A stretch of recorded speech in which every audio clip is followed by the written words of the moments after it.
Hi, Trevor here, reflecting on life through music. Welcome and thank you for stopping by. It is fantastic that you are here.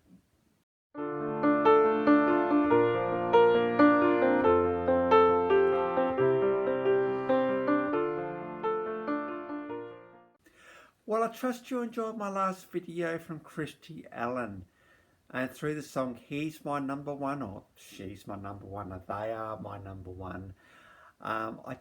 We looked at the fact that your partner should be your number one in your life. Above everything else, right? So I trust you found that encouragement.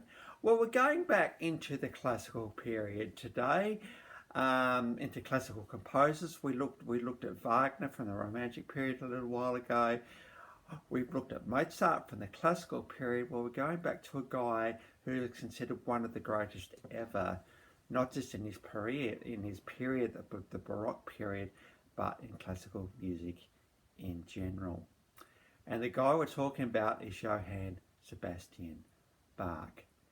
And as you'll see a bit later, I'm doing him through the lens of a classical guitarist, a guy named Christopher Parkening. So stay tuned.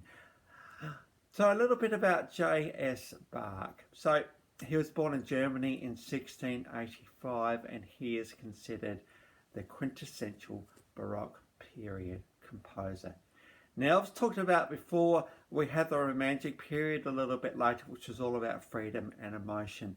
We had the classical period before that, which was all about form, but within that form finding some incredible ability to be able to compose music. Well, in the Baroque period, it was all about ornateness. We had trills, but we also had grandness. Now, J.S. Bach is an absolute powerhouse in the Baroque period, and he introduced so many composing techniques that have influenced music after, that is for sure. So a bit about him. His father was a seventh generation musician, so there's a bit of stock there, that's for sure. But both of his parents, though, did die at the age of 10, which is a very young age to lose both of your parents. Interestingly, I suppose back in this kind of period, the health wasn't such. People didn't live for a long time back then. It was just kind of the way things were a little bit. And so he lost both his parents at the age of 10, but his older brother sort of thought, well, I'd take Johann under his wing and taught him organ. And from that moment on, Johann Sebastian didn't look back. Because in 1700 he won a scholarship because of his impeccably incredible voice. The world started to take notice of him. 1707. So this is like, when was he born? 1685. So we're talking just over 20 years old. He became an organist at St. Blaise Church. In his early 20s, he had already got his first musical job, in essence. He got married and they had 7 children during their marriage. Now, that's just what happened back then, 7 children. In 1708, Duke Wilhelm, again in Germany, thought, oh, this guy's pretty good. I'm going to appoint him as my court organist. And during that particular period, Bach actually composed the famous Tocatta and Fugue in D minor. That's the one that goes da da da da da da da. That one there. A very famous pipe organ piece, that one. But because he was getting noticed by all sorts of different people, including a Prince Leopold, Bach wanted to go and work for him, but Duke Wilhelm said, nah, not going to happen. And so Duke Wilhelm chucked Johann Sebastian Bach in jail just to sort of emphasise the point, no, you are going to stay with me no matter what. And but eventually got put out of prison, and yes, eventually he became the conductor of the court orchestra for which Prince Leopold played. Fortunately for Johann Sebastian Bach, his wife died at the age in 1720. They'd only been married for around 13 years, and so that was a bit of a sad time for him.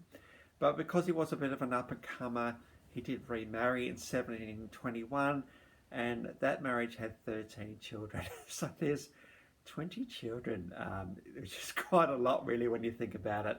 And many of his children actually followed in their father's footsteps and actually became composers and musicians themselves.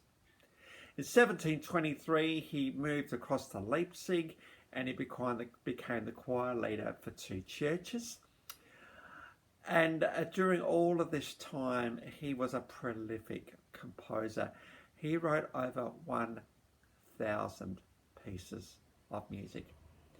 Whether this was for voice, choir, masses, to instrumental concertos, which were often 3-movement pieces, and concertos, the famous air on G string. Because Bach was a relatively religious man, he wrote a lot of masses. Now, masses happen every week, so he was coming up with a mass every single week. So he wrote over 1,000 pieces of music. He did die in 1750 at the age of 65. Now you think about the fact that, 65 years of life, 1,000 pieces of music, not just for single instruments, but for ensembles, for choirs. There is a lot of musical output here.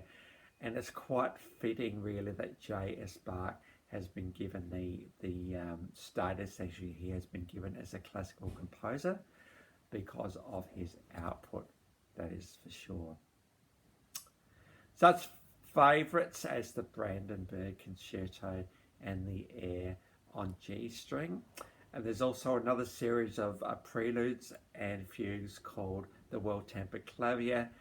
And he actually wrote a piece of music in every single key in existence. So, from C right up to C sharp, F sharp major, and all the minor keys. He wrote a piece of music in every single key. So he was a very, very gifted composer, but very technically and musically correct as well. The world of music owes a lot to J.S. Bach. He is considered one of the best ever. And given back when we didn't have computers, when this guy was around, he had all this stuff in his head. And quite often he wouldn't actually know how it was going to go until he got all the music together and he heard the orchestra play it. And of course it was always right. That was just how good J.S. Bach actually was. So for a guy that died at the age of 65 and 1,000 pieces of music, the world owes a lot to this guy, that is for sure. And certainly it is on his shoulders that people like Mozart and Wagner and Beethoven and Haydn and Brahms and all the rest of them got their inspiration, that is for sure. Well, I thought what I'd do today, because when I got to my playlist, I was up to this guy called Christopher Parkening. Now, I thought, well, let's bring him and J.S. Bach together, because a piece that I found from this guy actually is Jesu, Joy of Man's Desiring. Now, J.S. Bach wrote this piece back in 1723. I think that's the right date. I hope it's the right date. So I thought I'd bring these two together. So Christopher Parkening, he was born in 1947 and he's considered one of the best one of the classical guitarists going around. This guy is incredibly good. When you play classical guitar, it's a nylon string guitar that you play for guitarists out there. So you've got to be able to hold your notes. You're not just doing a lot with your left hand and your right hand together. It's all got to be there because you're in a sense playing the piano on a guitar. This is how good this guy is. Now, Christopher Parkening has been heralded as cementing guitar into US academia. Before that, it wasn't really studied that much, but thanks to this guy, it has now been given the value that it well and truly deserves. He's received an honorary doctorate from the Montana State University, and he is a distinguished professor of music for the Pepperdine University. So very, really highly regarded of. He started performing fairly young, and around the age of 10 he was starting to get noticed, and he sort of played for a while and then got into academia, where he actually has encouraged and supported others. So Christopher Parkening, that's a bit about him.